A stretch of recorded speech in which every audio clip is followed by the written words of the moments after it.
You know what, Christine? What, Kate? I've decided that it is actually a war. Is it? It is. I know last week we were debating it, but this week it's definitely a war. So, Christine, who are we canceling today? I need a second to think about that, Kate. I think we are canceling how to sell a war to the American public. Hmm.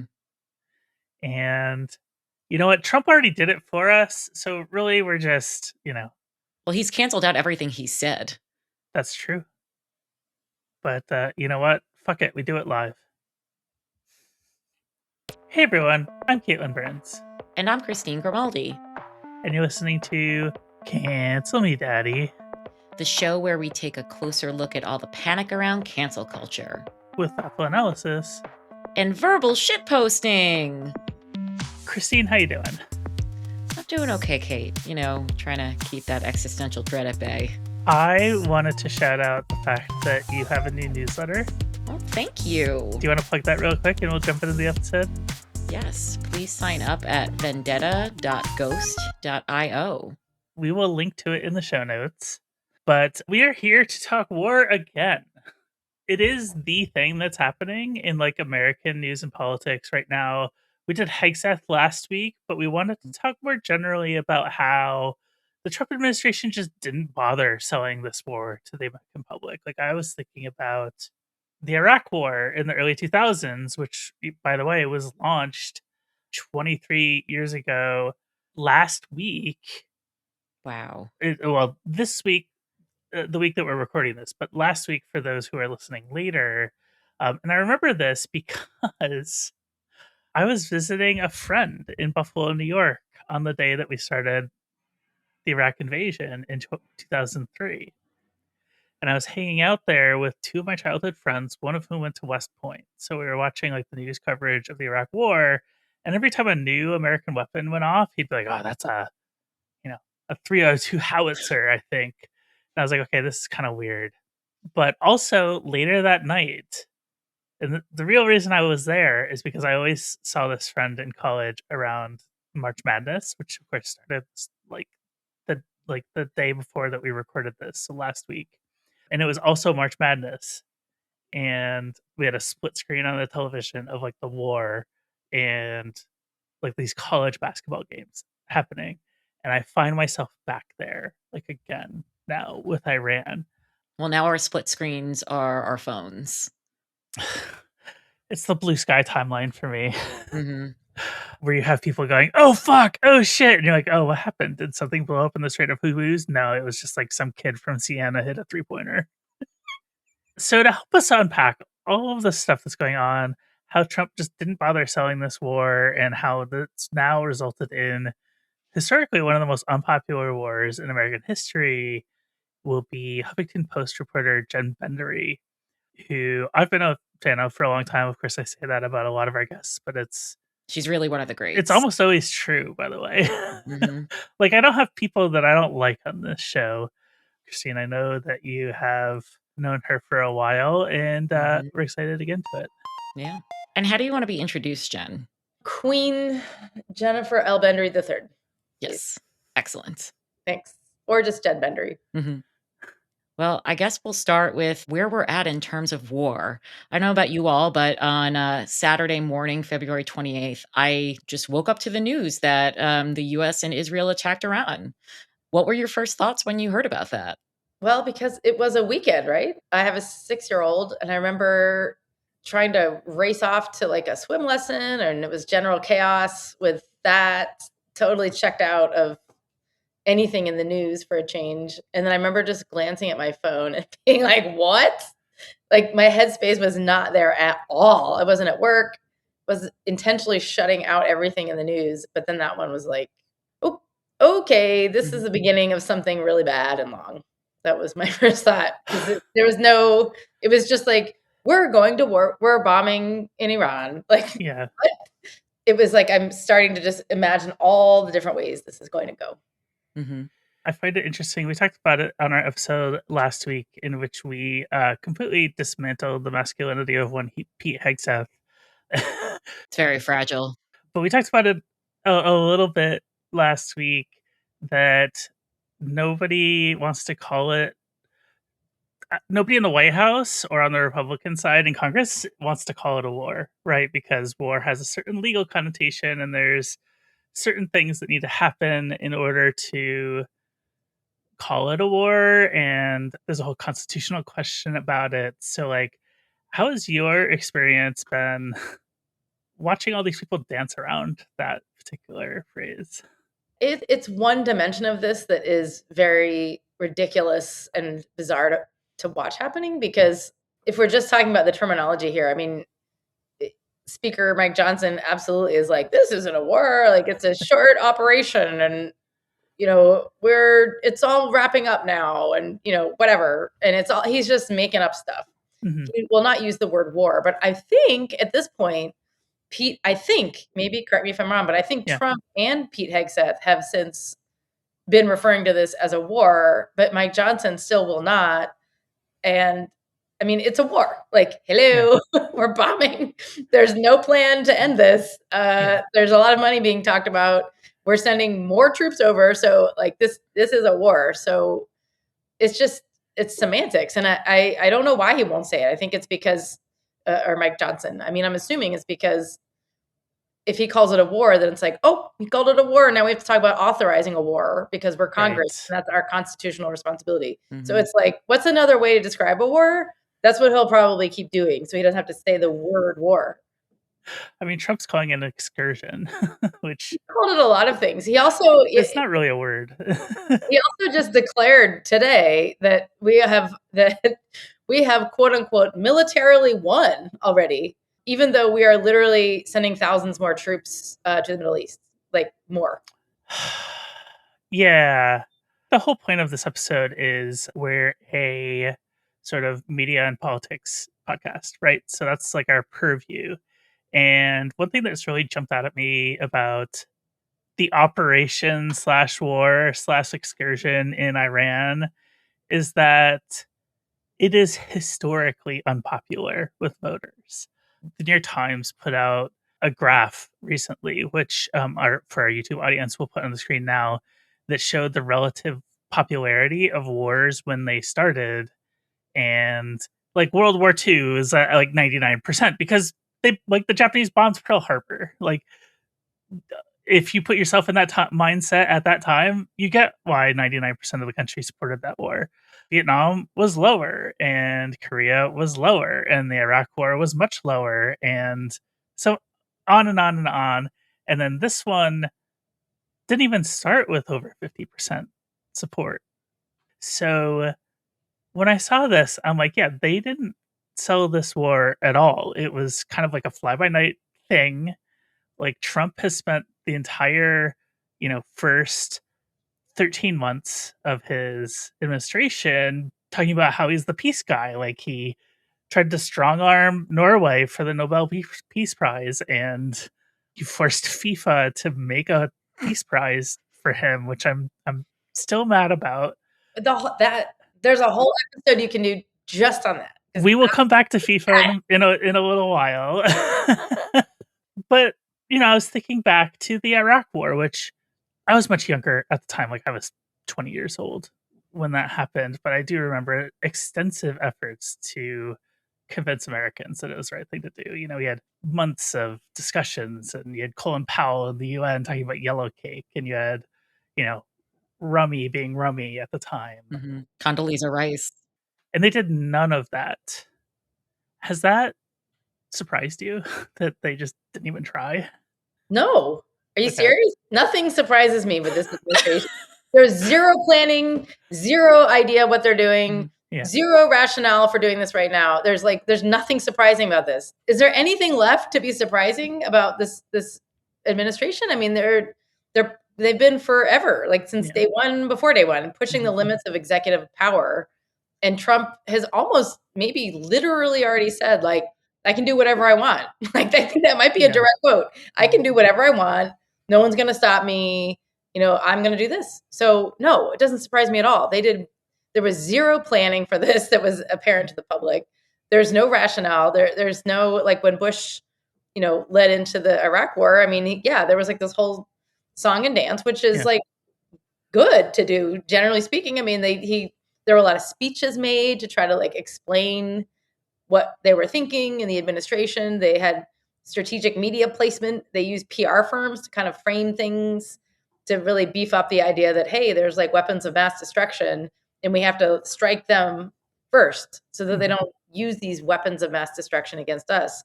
Except obviously the whole thing was built on a lie.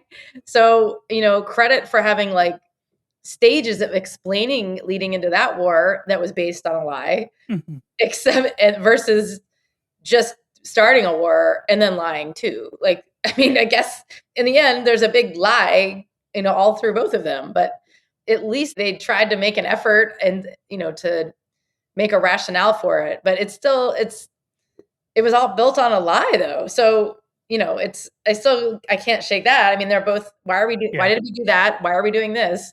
But this one, they're not even trying. They're just like, we're doing this because I feel like it. Not to get all deep state on us, but this was a very sudden war and came out of nowhere seemingly, but it does have a kind of long tail. If you go back to the first Trump administration, you have Secretary of State Mike Pompeo basically frothing at the mouth to go to war with Iran. So were there any signs that you saw from covering the first Trump administration versus, I'm so sorry that you're covering the second Trump administration with a break in the middle for Joe Biden? What lessons can we learn comparing then to now? I mean, when I think of how the tail on this one, I go back to John McCain because if you go Mm. back, if you hung around in the Senate when John McCain was still in there, he and Lindsey Graham were buddies, really tight buddies. And that was back when Lindsey Graham was a lot more reasonable and kind of a normal person. I don't understand what happened to him, but the two of them used to walk around together all the time and they talked about Iran. They were big Yeah. foreign policy hawks, and the both of them routinely would be like trashing Iran. And I don't know if you guys remember this, but John McCain, I think, was the one who like thought it was really funny to walk around and saying like bomb, bomb, bomb, bomb, bomb, Iran. Yeah, I remember that. And Lindsey Graham sort of like was in that vein too. And they just Yeah. feel this itch, like they wanted to bomb Iran. And it was there. And that, I mean, how far back are we going here? Like 10 years? Like I don't. I think the Bomber Ran song happened in the McCain Obama election, which Mhm. was 2008. I mean, if that's where it started, it's been what, like 18 years since that Yeah. Mm. song was being used, which was like obviously not a funny song at all. It's like, why are you singing about bombing another country? Like that's fun. Like this is messed up. But that was the mentality of John McCain and Lindsey Graham and a certain faction of, at least in Congress, a certain faction of Republicans who are like hawks and they just want to bomb Iran. And you fast forward to now, and this is my own theory. Maybe this is not true, but I mean, I'm trying to think. I've thought about like, why are we doing this right now? Yeah. Who's happy about this? And Lindsey Graham is really happy about this. And there's some part of me that believes that he's getting this is for him. I don't have any proof of that, but I'm like he's cozied up to Trump. He stood by him through a lot of things, and what is he getting out of it? And I'm like, oh, maybe he gets to bomb Iran because this is what he's wanted to do for like over a decade. I don't know if that's true, but again, that was one of the first things I thought when I thought about Yeah. why are we doing this right now? Who's happy? And Lindsey Graham's happy. Now, I could be misremembering this. I could have sworn I saw a news item somewhere along the line in the last couple of weeks that it was Lindsey Graham who like got Trump to take the meeting with Netanyahu where they decided to do this. Oh, well, that would make sense. I That will I will double check that, and I mean, that would make if sense. it's wrong, it's not gonna go in the episode. By the way, while you're talking, I just sprayed the hell out of my cat with this water bottle for scratching a chair. Carry on. But yeah, that would absolutely make sense because I feel like Graham, of the close coterie of people that Mhm. that surrounds Trump, Graham absolutely is like if he's going to be advocating for something, I see him pushing on this. Well, who's the puppet master this time? Because now Trump has surrounded himself with sycophants, right? So is he being influenced in the same way that he was during the first administration? I mean, have you heard the idea that Trump believes whatever it is that the last person he talked to told him? Yes. Because that's I do believe still that, how I yes. believe this works. And so I mean, I think he's listening to the people who are literally around him right now more than anybody long term. I don't feel like there's any kind of long term person. He's like, I really count on the council of X. I think it's more like, well, who's literally standing here right now? What do they think I should do? That's what I think I should do. I mean, I think with time, if anything, he's become more. I mean, if you remember in the first administration, he was surrounded, he had people around him who were considered somewhat of a check, right? Mhm. Mhm. And now he doesn't have that anymore. It's just a very pared down group of people who will only say yes to him and who will try to use him to push out their own extreme plans and ideas. So if that's the case, then I mean, the question of who he listens to is, to me, the the answer of that destroys the question itself, right? It's like Mhm. the answer is that there is no one because he's it's like he's incapable of taking counsel from anyone. He just takes what people around him say and does that. And I think the people around him the most, it looks to me, are Stephen Miller, Susie Wiles as chief of staff. And it's like such a small group of people who are all very extreme. And then with Iran, again, it's like, well, Lindsey Graham is the one who comes to mind on this one. Yeah, I was thinking of what's the name of the conservative political conference that I can never remember, Christine? Oh, value voters? Value Voters. Yeah, I Yeah. was covering Value The Voters, worst and one? it might be the worst one. Yeah. Is that worse Uh, than CPAC? I had a much more unpleasant time at Value Yes. Voters than I did at CPAC. I mean, when I went to CPAC, they used to have like that group of trans women that would stand in front of the entrance of the hall, and they'd be like, "I'm trans and conservative. Ask me anything," or something. And I'm like, What? I do not remember ever seeing that. one of them may or may not be my ex, but we don't go What? there. What? I have a lot of questions. Ancient history. But I remember one year, 2019, possibly 18, 19 was when I was at Rewire, and I covered both CPAC and Value Voters. And Mike Pompeo, I believe, spoke at both, and his entire thing in at CPAC was about Iran, and then Value Voters, it was Iran again, but like worse. It was like the mask came off, and he was like, "We are called biblically to fight Iran and trigger Armageddon, and it'll be the return of Christ and the destruction of Israel." And I'm like, Oh my god. they don't say this around normal people. And I hate joking about like war and bombs because people are dying, but like if I don't laugh, I will just sob to death. But I think I made the joke somewhere when the bombs started falling that like somewhere like Pompeo is in her room jerking off right now. Oh my god. I mean, did you see that a military commander apparently for this war told troops that bombing Iran is part of God's divine plan? Yeah, Yeah, like that's happening again. yeah. Did So you are see we that one, Christine? no, but are we seeing that come out in the media, like this kind of like So evangelical tenterhooks that the administration is linked to? Yeah, it a was like, colleague of mine wrote about it. Mhm. yeah, I was gonna say, I think it was like there's an organization that like tracks the separation of church and state in the government, and they are specifically within the military is like the religious freedom of something foundation, and they had like 300 plus complaints in the first week of like Mm. like officers and superiors being like, this is a biblical war. Yeah, that's been reported, and that's crazy. I'm, It's all crazy. I mean, it makes sense to me in a way because Pete Hegseth is like obsessed with the Crusades. Like he has, I believe he has a Deus Vult tattoo, which is God wills it. It was a line from the Kingdom of Heaven movie, which was about the Crusades. It was like happened to be the rallying cry of the people you were not supposed to sympathize with in that movie. And he also has, you can see it in our thumbnail for our last YouTube episode, but he has a tattoo of like 5 crosses on his chest, and that is like the crest of the kingdom of Jerusalem from like Crusader time, like the Crusader state of Jerusalem. So like I can see this because he came in and one of the first things he did was got rid of all of the, like, quote unquote disloyal generals. So yeah, I can absolutely see our military being like headed by just a bunch of religious freaks now. Yeah, my colleague who wrote about this, she talked to this guy who is the founder of MRFF, the Military Religious Freedom Foundation. That's the one I was trying to think Yeah, of. that's the one. Mhm. She talked to him, and he said he had gotten a lot of complaints from, he said, more than 3 dozen military units Mm. about this, and some of the stuff he told my colleague is like, "What?" Like, he said that he was getting calls from people saying that their commanders were trying to tell people, "Don't worry about this war, it's all part of God's plan." And then he said there were references to the Bible's book of Revelation.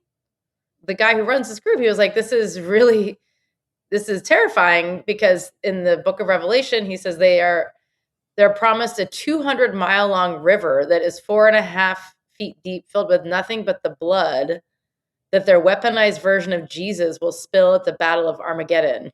This is a evangelical prophecy that folks believe in. In fact, somebody was recounting a story about George W. Bush selling Iraq, and apparently Bush had a conversation with the then president of France, whose name I don't remember, and Bush was saying the same thing about the Iraq War, how it would bring on the return of Jesus and the evangelical, like it would bring on the Armageddon. And apparently, the French president was so confused that he called like the head of the French Protestant church to be like, "What the fuck is this guy talking about?" Yeah.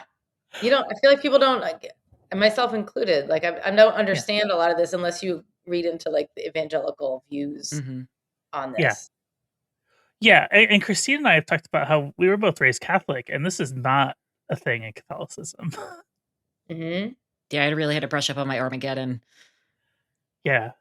Well, the prophecy is that Jesus will return because of a massive war in the Middle East over the Holy Land, quote unquote. Mhm. And then all of the Jews will either have to convert to Christianity or be sent to hell. And this is why you get the pro-Israel hawks in the evangelical movement. Yes, Mhm. it's a fool's alliance there. Yeah. Yeah. Yep, this is happening, guys. Good times. So there is that through line too from the first Iraq or from the I'm sorry, from the second Iraq war. Which, like, we should talk about this, right? Because this is kind of the point of the episode. Like, there was a much more extensive sales job with the second. It was technically the second Iraq War. I think you said first, but maybe not. No, I slipped up for a second. It's the second one, yeah. Okay. Where you had, like, on 9/11, I think it was Rumsfeld went on TV and was like, "We gotta take out Iraq." Barely 5 hours after American Airlines Flight 77 plowed into the Pentagon, Defense Secretary Donald H. Rumsfeld was telling aides to come up with plans for striking Iraq, even though there was no evidence linking Saddam Hussein to the attacks.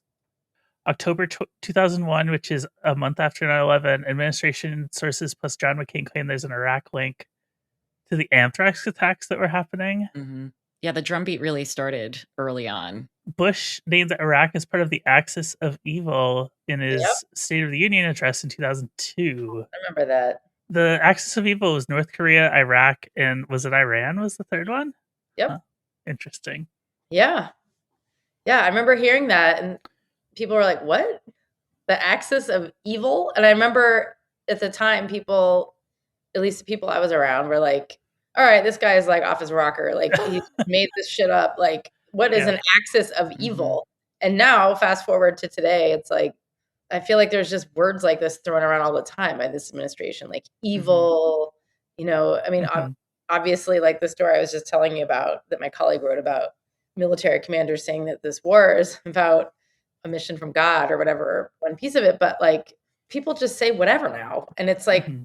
it worries me that, I mean, this goes beyond the war, but it worries me that we're all so worn down from such like amped up rhetoric about everything all the time that Mhm. when we talk now that we're in a war and people like in the administration are talking about stuff like this, it's just we're becoming, I worry we're all becoming numb to it, being like, okay, like whatever. And it's like the frog in the boiling water. Like the frog is fucking dead, man. Like we've been boiled. And so, but what do you do now? Like you just shrug and say, okay, like, yeah, he's crazy again. He's doing this thing again. Oh, well, it's like this is one facet of how Trump does this. And it worries me that, especially as a reporter, like how to remind people like to kind of snap out of it and like, you can't be angry all the time 24/7, but you have to take a beat and then appreciate that we are in a war and it's gonna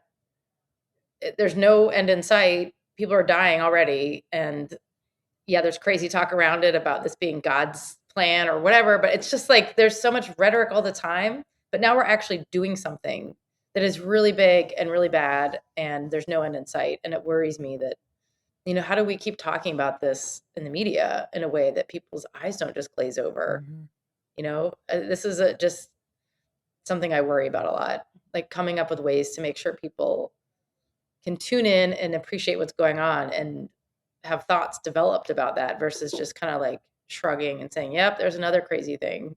I want to say something a little controversial. Go Go for it. on.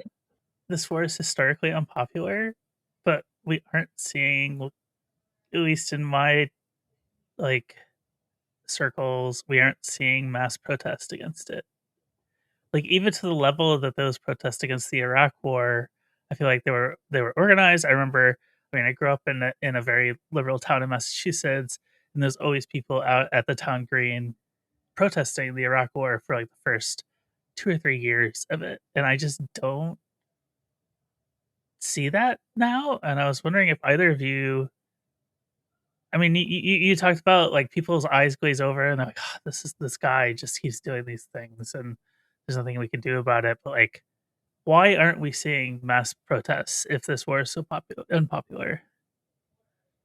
People are exhausted. They've been protesting constantly in Minnesota, for example, with Mhm. ICE. There's protests all over the place. There's the No Kings protests. There's like local protests. There's people every day who walk around with their signs before they go to work. Like there's, on the local level, Yeah, people are freaking exhausted. This is exhausting.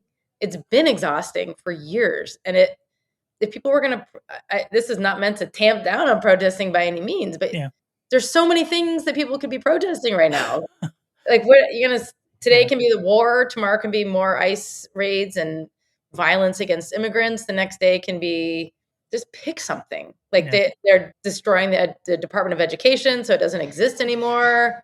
There's always something big and terrible happening that warrants protest, and people probably feel around the country very concerned and wanting to do something about many, many things. But the war in Iran is like relatively recent and it's on top of some pretty long running terrible things. I mean, we could talk about women's rights and abortion rights and people arguably, they could be protesting every day what's happening to women trying Mhm. to get abortions or I mean just pick something. There's so Yeah, many things because the goal of this administration is to break down our government and disempower people who they don't like.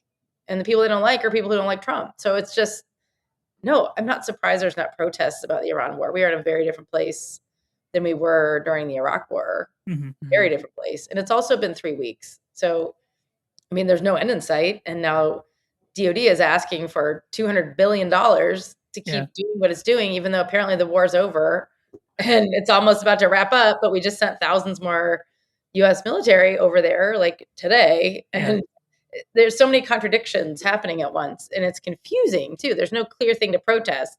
Is this a war? Yes, but some say no. Is it over? Yes, but is it no? Mhm. And Yeah, my one of my colleagues wrote about this and clocked 6 different things Trump said in the span of a few hours about the war, and every single one of them was false. He said the war was almost over. He said Iran was within 2 weeks of producing a nuclear weapon last summer. He said that Iran produced American Tomahawk missiles and used one against its own school children. yeah, that one is wild.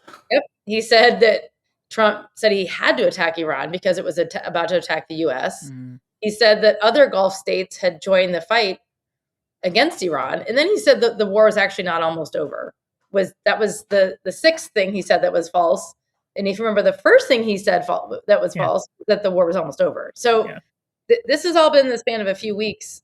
There's so much disinformation and fog and lies and now demands for money and sending more troops overseas. It's just such a clusterfuck that it's not even like a sequence of events to be like, oh yeah, I see how we got here and I really disapprove of these decisions being made. It's more like the whole thing is a clusterfuck and every day is a new layer to it. So then what are you protesting exactly? Clusterfucks? Because we got a lot of those.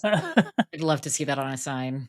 I'm thinking about, media complicity, media critical Mm. thinking, and I'd love to compare that in the both lead up to and during the second Iraq war and what we're seeing now, because we're especially right now in an era of media consolidation. We have Barry Weiss put a coin in the jar for how many times I say her name, taking over CBS News. Take a shot. Yeah, Did you see what they exactly. announced today? CBS Radio.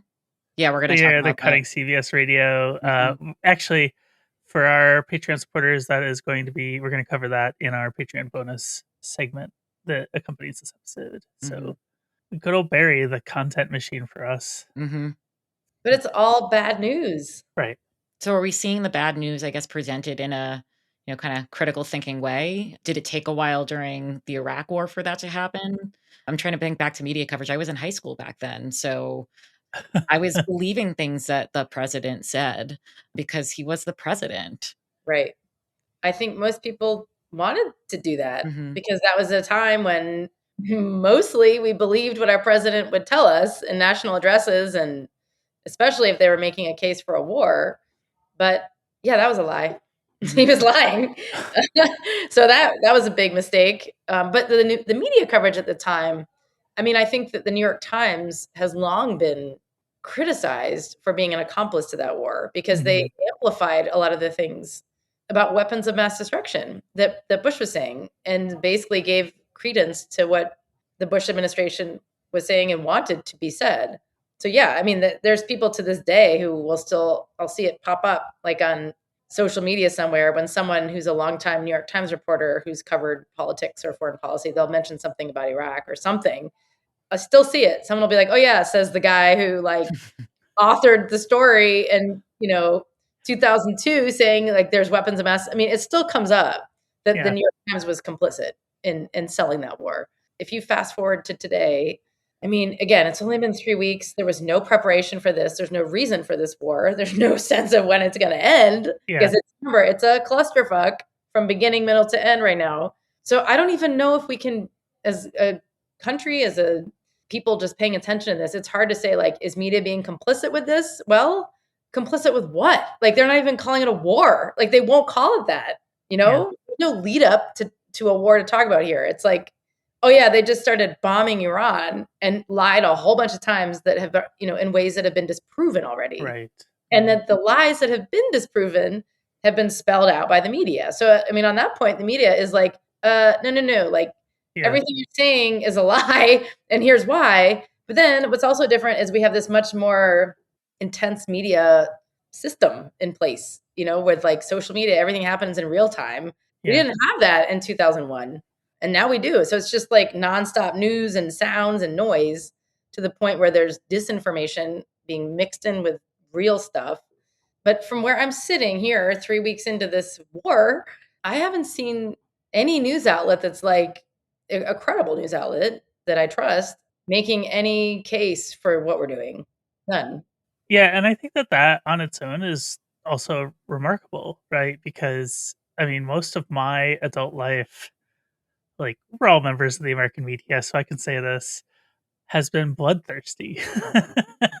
Like there hasn't been a military action that large swaths of the American mainstream media didn't find a reason to support, right? This is the one consistency that I think a lot of media, I mean, you mentioned the New York Times, you know, they're the ones who ran the article saying Donald the Dove and Hillary the Hawk, and look where we are today.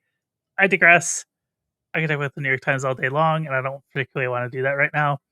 But the fact that there isn't widespread, like, sales efforts from the media on this war like a war that many of these places have published op-eds calling for war with Iran for years, I think shows how badly this administration did at selling this war, right? That's because they didn't sell it.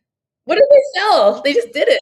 They didn't have a messaging strategy, right? I remember the first couple of days they're like, well, Iran was about to strike us. And then they're like, well, we did that for Israeli security.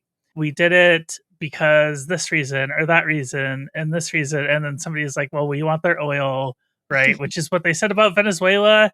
I think that this administration got such a high out of their like admittedly very clean operation in Venezuela that they thought they could just do whatever they wanted. And it turns out, oh no, like Iran has been preparing for this for decades. Also, what's happened with Venezuela? I haven't heard much about that. Is that because we didn't actually change anything? Maduro's party is still in charge. Like his Mhm. henchmen are still there.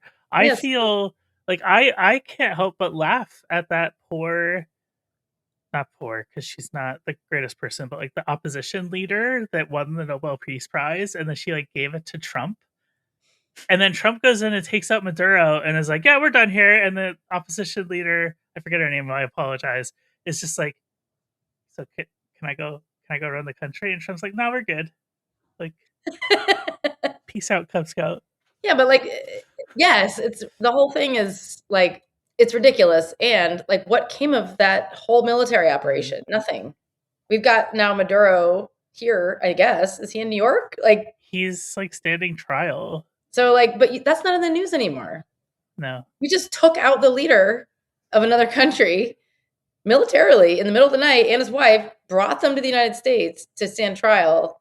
And then there's all this talk of like, we now Venezuela's ours, and we can do what yeah, we want. And then that just faded. That's not in the news anymore. That was not that long ago. And yeah, now we're in Iran, where we just overnight we're like, oh, Trump just bombed Iran, and now we're gonna start warring. And yeah, oh, and then okay, so what have we learned in the last few weeks? Well, has anything changed there? No. In fact, the latest yeah, I've read is that the regime in charge of Iran right now is actually even more consolidated and yes, stronger and more pissed off than they were before. And so what? Like we didn't change anything there except make the leaders there even more mad and more drilled down against us. And now they've shut down the Strait of Hormuz and yeah, and another huge problem here is that Trump has pissed off all of our friends. We don't have friends anymore. We have no friends because Trump is the yeah, bully in the playground, pushing them all around for years. And in this administration, just doubling down and doing it some more. And now the Strait of Hormuz is closed. It's hurting everybody's access to oil. Gas prices are going up. It's yeah, ruining global markets. And Trump's like, "Hey, Europe, come help us now. Come over here, because we need you to help sort out this Strait of Hormuz situation." And they're like, "Nope." And he's like, yeah, "What?" And they're like, "Nope, we don't want anything to do with this war." And then he's like, I mean, just today, I think he was like trashing them, yeah, trashing our European allies who already don't like us now, who have long been our friends. If you just imagine every country being a child on a playground, which is often what I do to like Mhm. dumb down for myself, like how things work. It's just kids on a playground, and Trump is the bully. He's been going around punching people in the face, pulling their pants down, laughing at their butt. Like that's him. And now, after he's done that to everybody in the whole playground who was our friend, because we were nicer before, hmm, now someone's messing. We're not getting our way. And we're like, "Hey guys, come help." And they're like, "No, fuck you," And he's like, I think he called them all chickens yeah, today Oh, God. because they won't help us. And it's like, well, let's talk about this. Why won't they get involved here? What number one, you've been awful to all of them for a while, and number two, they don't want to get involved in your war that you started by yourself. Like, no. So this is another massive difference from if you want to compare this to Iraq. We had like friends. We had friends, and yeah, the friends we looked out for each other more or less. Now all of those friends are like, you know. yeah. I mean, we're a long way from freedom fries, aren't we? Even Keir Starmer, jellyfish Keir Starmer in the UK, who has no backbone and bows to everybody, was like, "No, no, no, we're good, man. Yeah. And I'm just picturing Americans getting mad about that and calling changing it to, instead of bangers and mash, it's gonna be freedom and mash now. And I'm like, but who in America actually eats bangers and mash? So maybe that's not the move. You had the president of Japan came and visited the White House this week. I mean, Japan, talk about countries that are affected by this. 95% of their oil imports are shipped through the Strait of Hormuz. And they only had, I think, 10 or 11 months of oil reserves when this war started. And Trump is over here making Pearl Harbor jokes. He's disgusting. Yeah, that was so, I mean, I don't even know I've run out of adjectives. Like, am I surprised? No. No. I'm not surprised anymore by anything that he does. But the question is, what do we do about it, you know? Yeah. I mean, it's remarkable that even Japan, who so clearly would get screwed by this whole thing, is like, no, I'm not going to help you open the Strait of Hormuz. Mhm. And then I saw another thing that was a poll of our allies in Europe, and who do you trust more as an international partner, the U.S. or China? And the U.S. was minus 20 compared to the last time they asked this question, and China was plus 20. And I'm like, I think that we're entering a new global age where we just aren't going to be a player because this guy just threw it all away. Well, and don't forget, this was, like, central to his campaign, this Yeah, idea of America first, Mhm. and that we are going to be isolationists, and that we don't need anyone, and that, we are the best on the planet, we're so cool, like, we're strong and rich and awesome, and, like, we don't need any friends. That was his jam, and people bought it because they thought, like, yeah, like, we shouldn't be overseas in wars, and we shouldn't, you can tie it all together. We shouldn't have immigrants. We shouldn't have brown people and black people, and, it all connected, right? yeah, No more immigrants, no more wars, no more nothing to do with other people who don't look like me, and, people who, you know, we have, no more roles in other countries' fights, like, let's all come home, let's all be white, let's be home and white together. And then Jesus he Christ. becomes president, and immigration, federal immigration enforcement agents do their thing and destroy Mhm. fucking entire communities and traumatize them for months in Minnesota. And then it was like, okay, that's not great. And then started to lose support from those same people he was winning over with his anti-immigrant rhetoric, because they're Yeah, like, well, wait, those immigrants I thought we were saying we didn't want immigrants in our country who are not supposed to be here, but those are my neighbors. right. You're coming from the woman who works in the cake shop down the street from Korea, like, she's my friend. I don't like this. So then people who voted for him on that point are like, "Oh shit, like, you're talking about actually, like, real people in my community who I like, and they're cool. That's not cool. So I don't like that, Trump." And those same people now are like, "Oh shit, like, you said we were America first, like, Yeah, we were gonna start a war anyway. We were pulling back from wars. And now you're saying we're not only did we start a war for no reason, but now we're sending more troops over there, which we definitely didn't sign up for, because America first, troops on the ground, like, that was not that you're the dove president, So the things happening right now are not what he sold to the supporters who believed what he was saying in the first place. Mhm. The America first rhetoric is what that was a big part of what people bought when they yeah, voted for him, because they believed that we wouldn't do that. We wouldn't have, again, we would deport all the brown people who we don't think should be here and get everybody back in America from, war zones. No, now we started a war and we're kicking out our friends down the street. And it's like, whoa, like, this, what? But some of us were like, yeah, that's what we knew was going to happen. yeah. But the people who thought like there would be something different are seeing it now. And then that's why Yeah, I think to your point, you're saying like, no, but this is the most unpopular war ever. It's like, well, I wonder why. Like, yeah, there's so many reasons why, but that is a core one, I think. Mm, That goes to mhm. the core of the people who voted for him. yeah, We were not going to do this, and you saw the head of the National Counterterrorism Center resign this week yeah. because that guy is like a fascist, white supremacist aligned dude who ran for Congress in Washington State, lost, and then got put into this Is that Joe Kent? Joe Kent, Yeah, and he served overseas, man. Like, this guy, like, it turns out even like fascists can, oppose war. And like, he was like, hey, we said we weren't going to go to war. we didn't, there was no, and he said this, I mean, he Yeah. has access to whatever intel that the National Counterterrorism Center chief has access to. Like him or not, he does. And so, Yeah. he, in his resignation letter that got a lot of attention, he said, hey, there was no imminent threat to the United States. I can't support this war, so I'm out of here. Now there's been this blowback and like, oh, like, he's soft or whatever, Yeah. Yeah. but like, but no, that was someone in my mind who believed the America First core belief, and he was disillusioned by the end. That you can take issue with his many other faults, but on this point, I think what we just saw was someone who bought that campaign message of like, we're not going to go to war anymore. Yeah. We're going to focus on the homeland, and he quit. So to me, he's a good example of someone who has supported him and probably still does support him. But like that on that point, that was like a line cross for his own supporters. I want to kind of wrap a bow on this, if we can. I mean, we can't because it's awful, but you mentioned a couple of times that, like, there's no end in sight to this war, and along with selling going into a war, there also has to be a sales process on getting out of wars.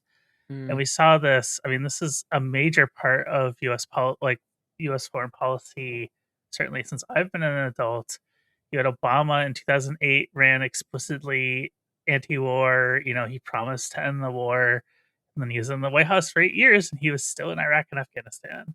And then you had Trump come in, and he's like, "I'm going to end the wars," and then he never ended the wars. And then Joe Biden came in, and he's like, "I'm going to do what I want." I don't think he made a promise to end the war, and then he actually ended the wars. Like, Mhm. he brought home troops from Afghanistan. He got obliterated in the press. Like, all of the people. Okay, I'm gonna rant for a second. All of the media people who are like, "I'm neutral. I pride myself on my neutrality," saw Biden bring our troops home from Afghanistan, and all of a sudden they weren't neutral anymore. And I just want to say, all those people who like ragged on me for like being like, "Hey, can we maybe not be so mean to trans people all the time?" We're out there going, "How dare he end this war?" Right? I have a hard time seeing Trump bringing this to an end because I don't think he'll find a deal that makes him end up looking as good as he wants to. But when the next president comes in, do you think because this is so unpopular, do you think there will be more willingness to try to put an end to the actions, or are we just in another Middle East forever war? Honestly, I cannot even think ahead far enough to the next president to think about this. It is like happening right now. We've got what, how much longer with Trump in the White House? 2.5 years, 3 years? Where are we? Years. Years. Years. January 2029. Yeah, so a little less than 3 years. So Yeah. I honestly, like, even beyond this exchange, I cannot think. Yeah. I'm not able to go to that point yet because it is so much happening here that this is like an inflection point for our country. Like, things have to go a certain way now to determine even Mm, where we go in 3 years. Mhm. But I mean, I think you're right though when you mentioned earlier. Like, I think the way that this does end, whenever it ends, this war that they won't, not everyone will even call a war, is when Trump feels like he can just make the case that he won somehow Mhm. personally. And like I mentioned earlier, like he declared today that we've already militarily won this. I don't know what that means. I don't think anybody knows what that means, but it's no. him trying to make it look like he's won. He did this. We did something and now it's like we're the victors. Never mind that again, we're sending thousands more troops over there like today. But I do think that this ends when Trump decides he can sell it as if he won and everything went the way he wanted and he saved America. And Mm, it's not a matter of an actual victory with like tangible results. And to me, it seems more like this will end when Trump decides he thinks he can just say some sentences that make it sound like he did it. Almost irrelevant of what's going on to what's Mhm. going on there. And I mean, I think he said recently somebody asked him when this is going to end, and he said something like, "When I feel it in my bones."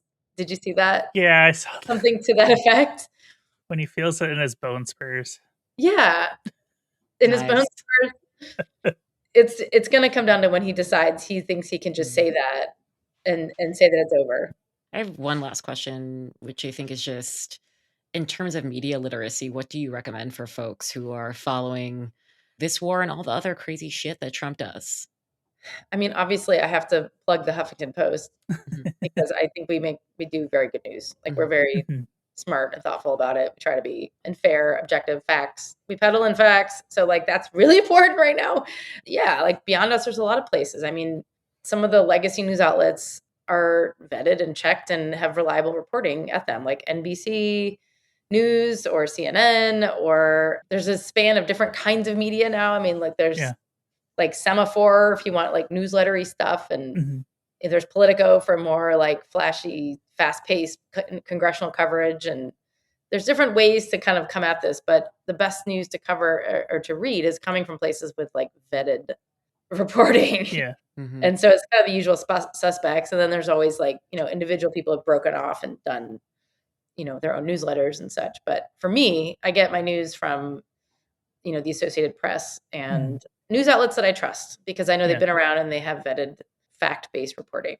Well, I will say, Jen, you have long been one of my most trusted reporters that I follow. Mhm. I've had my followers be like, "Oh, can we trust the Huffington Post?" And I was like, "Well, I don't know about the Huffington Post, but Jen has never been wrong." Mm. I mean, I do my best. um, I think what's and you're going important. through the list of like outlets that people should tune into, and I was just thinking, so not Whiskey Friday with Tony Ducapel. Probably gonna pass on that one because I have some qualms with the way that one's going. Yeah. Sorry, what had to get one last CBS joke in Yeah, I know. That one is, I'm not gonna go there right now. There's some problems with the reporting out of that. To me, it's also important when somebody gets something wrong to fix it and then Mhm. be transparent about it. And it doesn't feel great if that happens, but you have to do it because that's how you keep trust. And if you don't have trust with your readers, then what do you have? Like, you have to earn trust and then, like, honor it. Like, Yeah, that's the only way this is gonna work, and that's historically what news outlets, generally speaking, have done. And so I, as one person, appreciate the compliment, Caitlin, but it is very important to report facts and do your research, and then if there is a mistake, to be transparent about it, because if you try to hide it or something, it's like, yeah, "What are we doing?" Like, just say, like, "Yeah, I fucked up. Like, let me tell you how I fucked up. It was a mistake. It was not intentional. I'm telling you the truth. Like, yeah. please, continue to believe me because I'm doing my best for you." Thank you so much for being here. How can our listeners find you and your work? Oh, I'm easy to find. Just look for my name, Jennifer Bendery, The Huffington Post. I'm We'll have on. we'll have links in the show notes of Yeah, I'm easy where to to find find. you. My name, just look for my name. I'm on, some of the socials. I'm on Blue Sky. I'm on X, but don't go there. I just put my stories out there and I try not to talk very much. I'm on Blue Sky a lot more. That makes sense. Yeah. Well, Jen, thank you so much. Yeah, Thanks thank for, you. of course. All right, Christine, are you ready for some out of context cancellations? I sure am, Kate. If you want to submit your own out of context cancellation, you can do so in three places now. One is in our Discord server, which you can access by becoming a Patreon supporter of ours. One is in the YouTube comments section, or one is by leaving us a voicemail at memo.fm/cancelmedaddy. You ready for these, Christine? Yes. We have a lot to get through today. We are canceling people who talk on speakerphone in a public bathroom. Oh, in a public bathroom? That may be even worse than a bus or something. Yeah, I think I would rage. Mhm. Next, we are canceling Formula One racing for moving to Apple TV. Yes. I was actually thinking about getting into F1 for a minute, Mhm. but then I realized I hate cars. So Oh, yeah. We did have a whole episode about that. we did. Next, we're canceling the capitalist hellhole we live in. Yes. I love how our audience is just full of socialists. It's great. Yeah. I feel like we've gotten capitalist hellhole before in some form. I feel like we have, yeah. Mhm. Cancel people implying that providing pronouns in one's email address or email signature is a sign of mental illness. What? Ugh. Yeah. This next one, I believe we are kind of half guilty of as a Mhm. podcast, and I will take responsibility for it. Ready?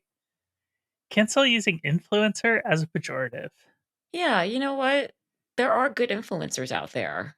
Well, when I saw this, I thought of our episode with Kat Avagazale, Mhm, and because our original title, we did call her an influencer. mhm, And since then, she has spoken up about how she feels that that term demeans her career as a journalist to somebody mm. who's fought the far right, and it's actually persuaded me. So a long time ago, I went back and changed that title of our episode. It's probably still on the audio version, but at least on YouTube, it's been changed. I don't think we use it as a pejorative.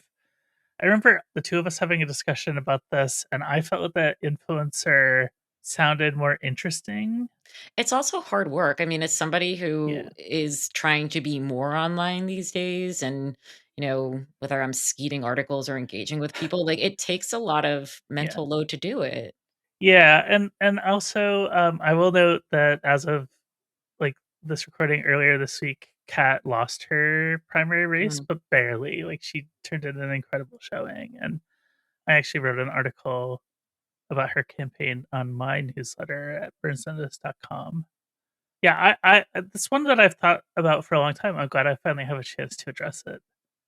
We weren't we definitely weren't using it as a pejorative. I just thought that it would be a more interesting word to potential, like, viewers and listeners, and I think if I had to go back and do it all over again, I wouldn't do that way this time. mhm. Next, we're canceling Elizabeth Warren. I know why, and I agree. She endorsed Graham Plattner. Yeah, I feel like we have to give context there. Next, we're canceling Reality Winner, The the whistleblower? whistleblower. Yeah, I don't know why. she's said some anti-Semitic things. That's really bad. You skeeted the other day about the anti-Semitism rising everywhere and on the left too. Yeah, it's I'm not Jewish. I have Jewish friends, right? So that's like my connection with the issue. But I found it really difficult to challenge anti-Semitism in my spaces because when a lot of lefties, when they get caught being anti-Semitic and you call them out on it, they will immediately accuse you of being a Zionist, which I'm not a Zionist. Like, I don't like talking about the Israel Palestine conflict, but that doesn't mean I don't have a position on it. I think it's just too easy these days for people to shut down the call outs when you're like, hey, don't do that. It'd be like, oh, what are you, a Zionist? And it's like, no, we like cut that shit out. No, there's, like, literally a difference between the state of Israel and an Yeah. entire people. Also, I've noticed that people are using the term Zio Oh, as a that must noun, which is is a that new? slur. It's not new, but it's new on the left. But do you know who invented that as a term? No. David Duke. Oh. Yeah.